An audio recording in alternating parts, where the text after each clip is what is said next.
5-inch diameter. Anyone in this section? Anyone in this section? Yep.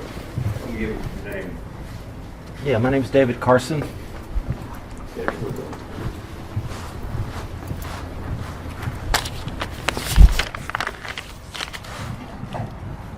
Can you hear me? Okay. My name's David Carson. I live in Florence. I'm here today to talk about transparency in our local government. In particular, the way the Florence Historic Preservation Committee has been conducting themselves. For the past few months, I've been attending the Historic Preservation Committee and Design Review Subcommittee meetings in order to record them for the public to see. At first, Brian Murphy tried to block me from attending Design Review Subcommittee meetings. I was forced to cite the Alabama Open Meetings Act to the district attorney in order to be allowed into the Design Review Subcommittee meetings. It is obvious I'm not wanted at these meetings by the Historic Preservation Committee, but I go anyway because this is about keeping the public informed about what is going on behind the scenes and what decisions are being made that affect Florence as a whole. I and many others feel that Brian Murphy, in particular, should be watched closely considering his actions and behavior last year regarding the Confederate statue and involvement with the local BLM group Project Say Something. The last Historic Preservation Committee meeting was particularly questionable. The subject of some new proposed design review guidelines were brought up. These guidelines are supposedly what is referenced in deciding what is allowed in building or remodeling buildings in the historic districts in Florence. It was mentioned that some new proposed guidelines are to be voted on sometime in September by this committee. At that point, I asked the committee, was there any way the public could view these proposed guidelines before they are voted on? The response I got from the committee was that the public is not qualified to view the proposed guidelines. I was told by law that the committee does not have to show the public the proposed guidelines. I asked them to cite what law states this, and they told me to go look it up myself. Kind of hard to locate a law I do not even know the name for. So basically the message was sent that the public has no business in viewing proposed guidelines that affect every commercial and residential property in the historic districts in Florence, spoken like true technocrats. Technocracy, for those who don't know, is by definition a government or social system controlled by technicians, especially scientists and technical experts. By all means, experts and technicians should be relied on in figuring out how to complete a project respective to their fields of knowledge. But last time I checked, there is no degree or certification offered by any institution that declares a person is above corruption or general self-serving objectives. The simple fact that the Historic Commission is unwilling to share with the public proposed guidelines before they are voted into existence makes me wonder what they are hiding. This will not stop me and only encourages me to dig deeper to bring this to the light of the public eye. It is a new age, filled with cameras in every pocket and the internet connecting people to information more and more each day. The old ways of governmental bodies hiding things from the public are going to become obsolete. I thought I would come here to this council to fill in all of you and those who are watching of what's going on. I would like to encourage everyone here and watching online to look up the Alabama Open Meetings Act. We are lucky as a state to have such an act, but it will do little good till more citizens put it to use.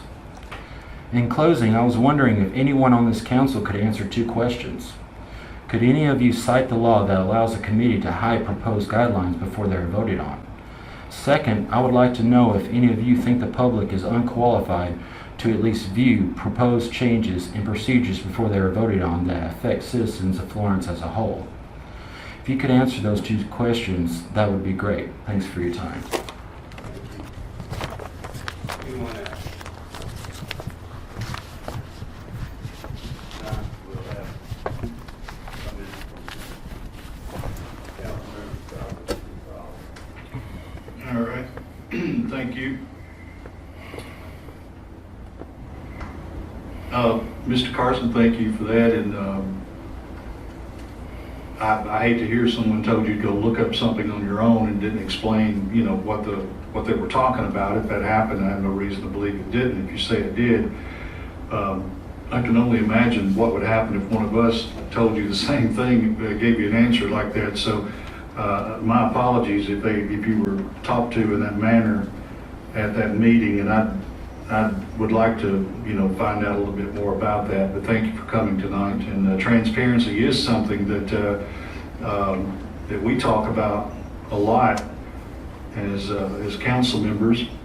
And the bond issue we voted on tonight, I wish that we would have known about that a little bit quicker than we knew about it. I didn't know we were going to be voting on that until probably half an hour ago or so. And I went ahead and voted yes on that, even though I do not approve of the plan as well. It's well noted I did not approve of the plan that we voted to go forward with, but I did vote to go forward with the bond issue because President Jordan mentioned rates are at an all-time low right now, and so now is a time to do that. And Mr. Musgrove explained it very well. He answered my questions about it earlier too, so put my mind at ease with that question I had about it. I do wish that, and this has nothing to do with Mr. Deal, who we all have known for some time.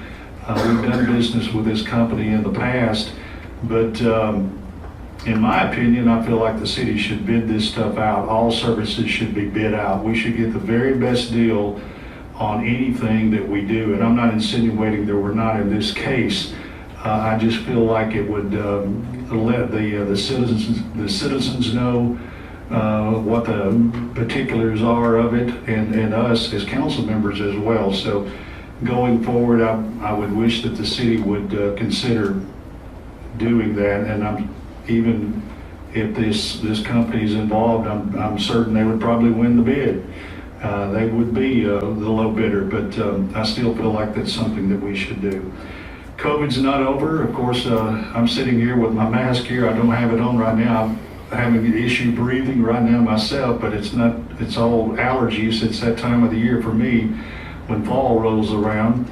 But I know flu has popped up again. My son is just coming off a bout with flu. He was tested a couple of weeks ago and tested positive for flu, and they say a lot of kids are starting to see it early now.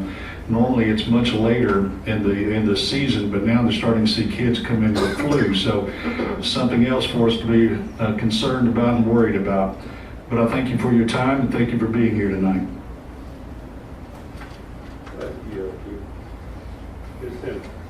Any comments?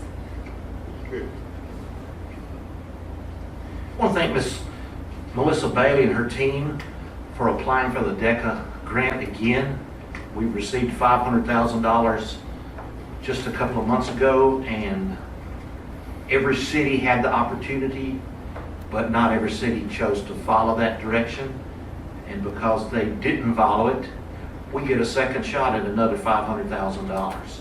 I just appreciate her being on the spot and not waiting and thinking and going, well, should we do this?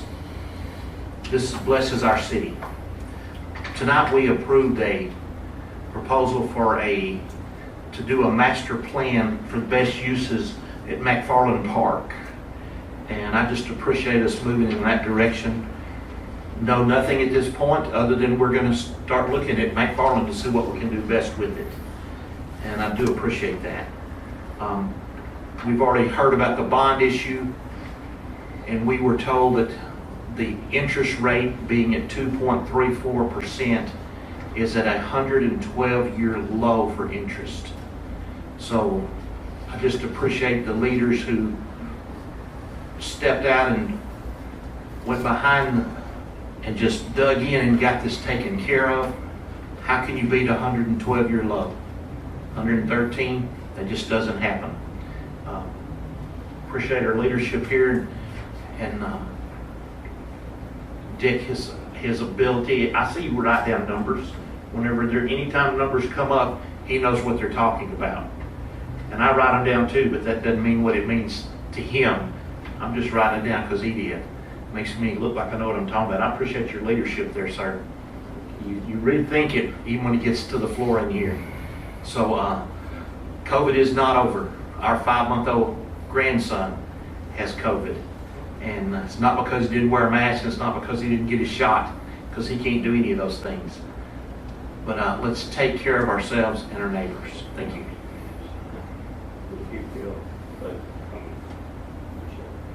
Thank you, President Jordan. Just wanted to also comment about the CARES Act funding, that astute observation and effort by Melissa Bailey and the Planning Commission to get that done. That's really going to be pivotal for our community, and also to welcome our SGA here this evening. Thank you.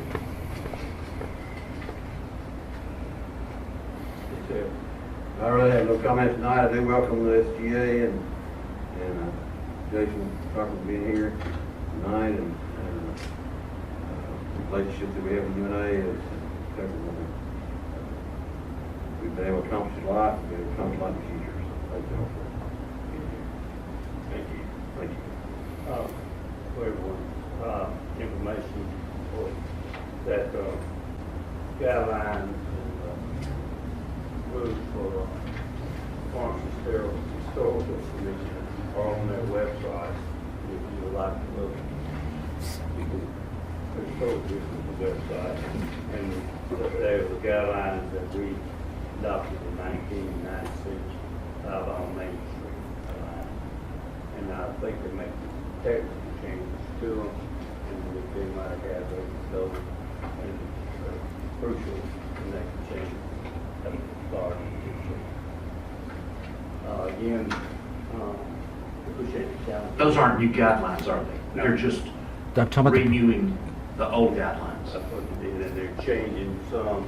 I emailed yesterday to ask that question also. They're not all new guidelines. What they're changing it, and they're not showing the public what they're changing. It's the proposed guidelines. I know about the existing guidelines. You can wait, I can believe it. That's not rude.